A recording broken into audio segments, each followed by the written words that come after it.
자, 이번 시간에 보실 내용은 액면계가 되겠습니다. 자, 먼저 액면계의 원리가 나오고 있습니다. 그죠? 그래서 액면, 액의 위치를 파악하기 위한 계측기다. 이렇게 되어 있죠. 그래서 액면의 위치를 파악하고자 하기 위해서 이런 탱크나 이런 것들, 이제, 액면을 측정하기 위해서 사용하는 계측기다. 이런 내용입니다.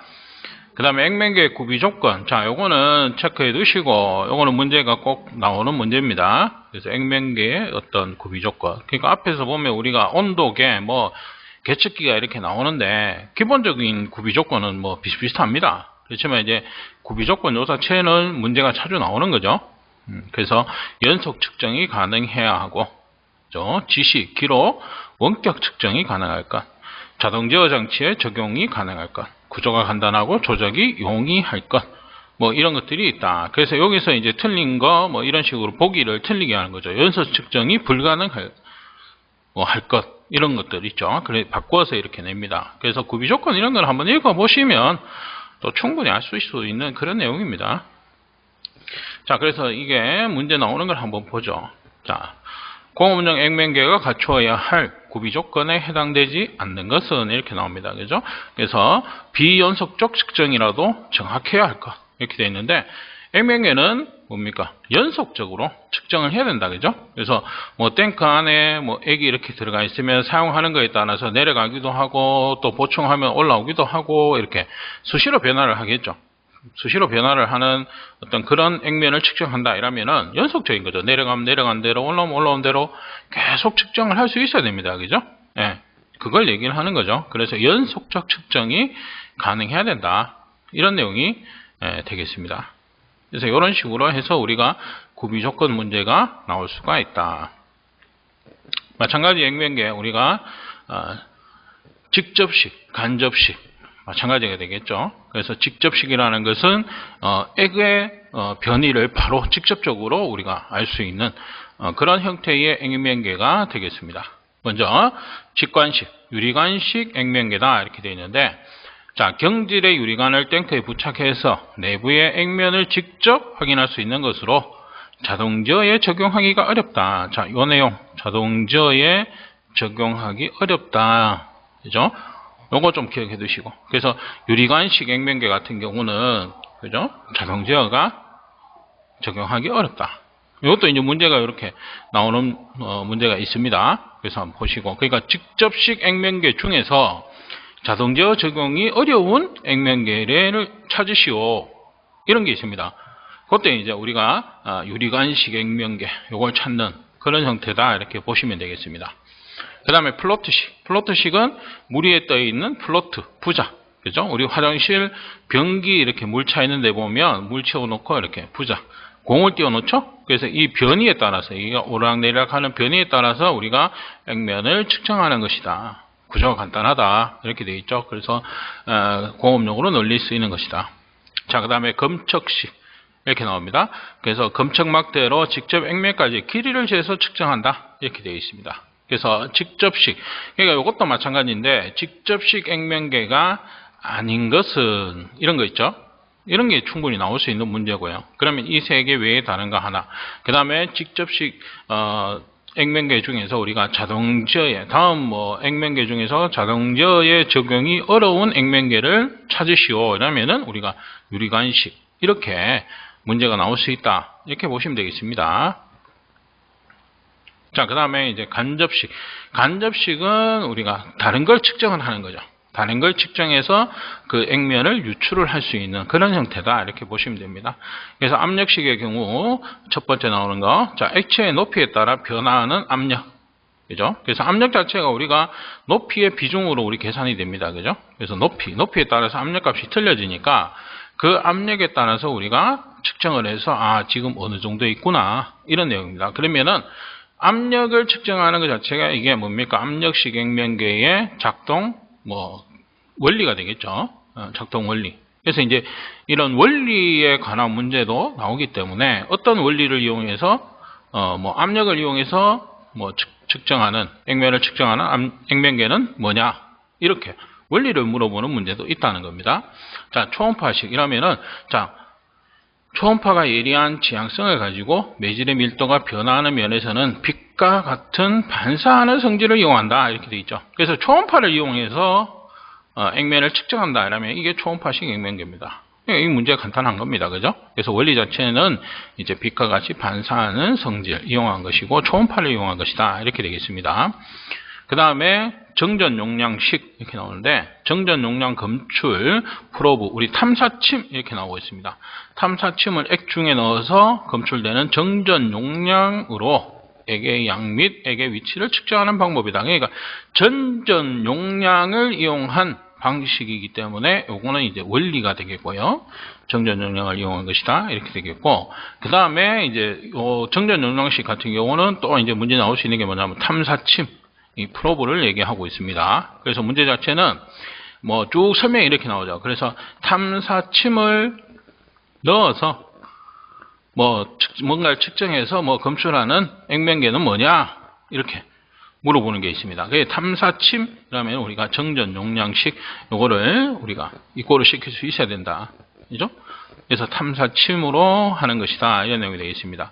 그 다음에 방사선 마찬가지죠. 우리가 액면에 띄운 플로트에 방사선 원을 붙이고 탱크 천장 외부에 방사선 검출기를 설치해서 이렇게 되겠죠. 그래서 방사선 검출기를 이용해서 방사선의 세기와 변화를 이용한 것이다. 이렇게 되겠죠. 그래서 이런 것들은 방사선을 이용한다, 뭐 초음파를 이용한다, 압력식이니까 당연히 압력을 이용한다 이런 내용이 되는데, 정전 용량식 같은 경우는 이제 뭐냐면 프로브라는 것은 이제 매치시키기가 다른 것보다는 조금 까다로운 거죠, 그죠?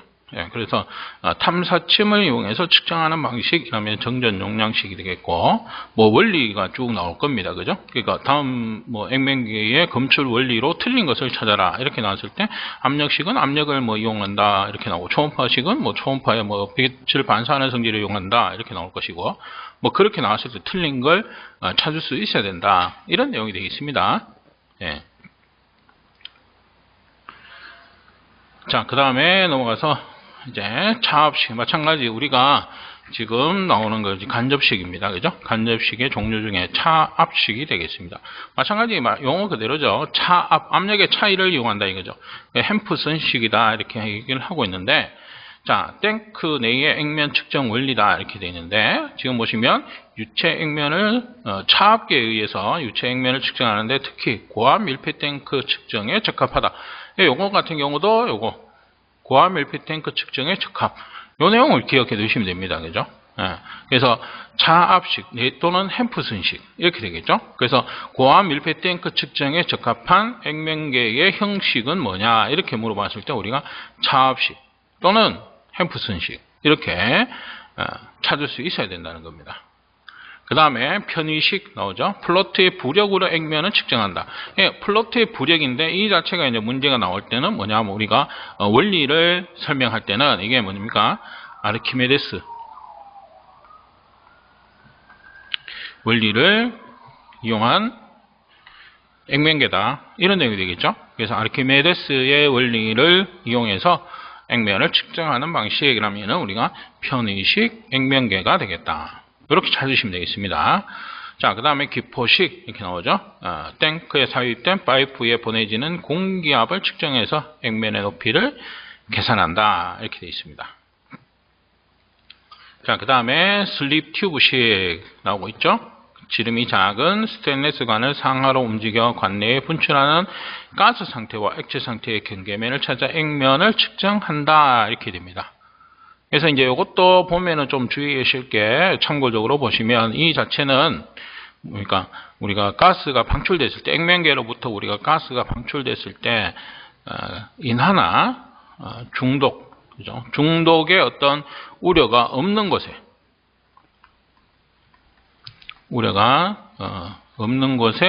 주로 사용하는 방식이다 이렇게 보시면 되겠습니다. 그죠? 그래서 누출시 인하나 중독의 우려가 없는 곳에 주로 사용한다 이런 내용이 있습니다. 그래서 요거 참고적으로 했을 때 우리가 슬립 튜브식 좀 기억을 해 두시면 되겠습니다.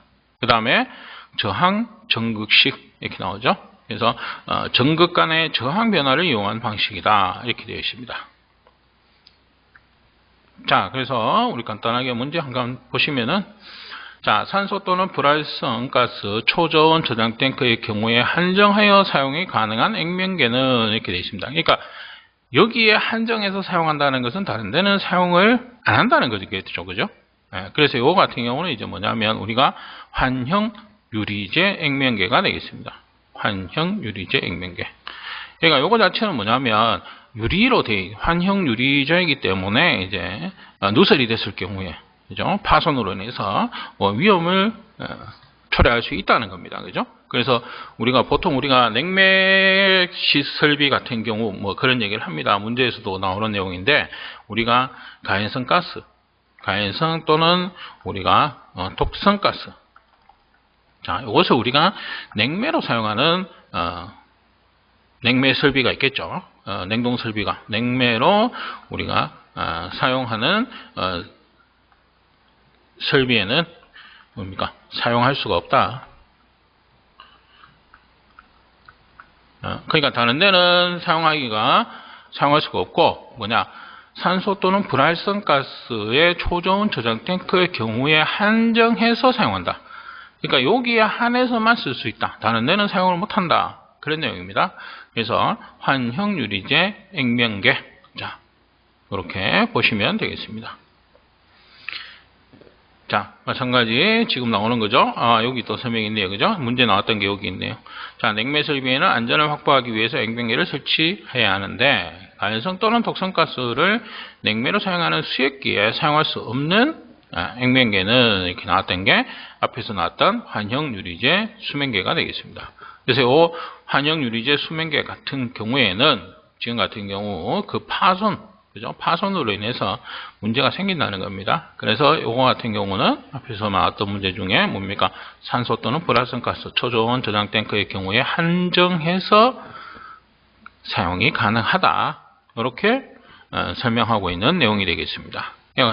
기출문제 자체가 이제 보시는 것처럼 일단 여기서 이제 우리가 액면계라면은 뭐 다른 것도 마찬가지겠지만 제일 많이 나왔던 게 이제 뭐냐면 구비 조건입니다. 구비 조건.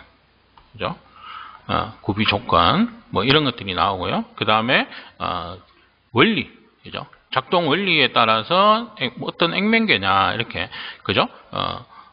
계측기를 찾는 그죠? 계측기를 찾는 문제. 그러니까 원리를 매치를 시킬 수가 있어야 된다. 이렇게 보시면 되겠습니다. 그 다음에 이제 크게 구분했을 때 우리가 직접식이라든지 간접식 이런 형태로 보시면 되겠죠. 그죠? 측정할 때. 그러면 직접식과 간접식을 구분해서 이렇게 찾는 거. 그렇게 보통은 문제 나온다. 이렇게 보시면 되겠죠. 그죠? 그래서 이런 형태로 여러분들이 조금 봐두시면 될 것 같습니다. 자, 이번 강의는 여기까지 마치도록 하겠습니다.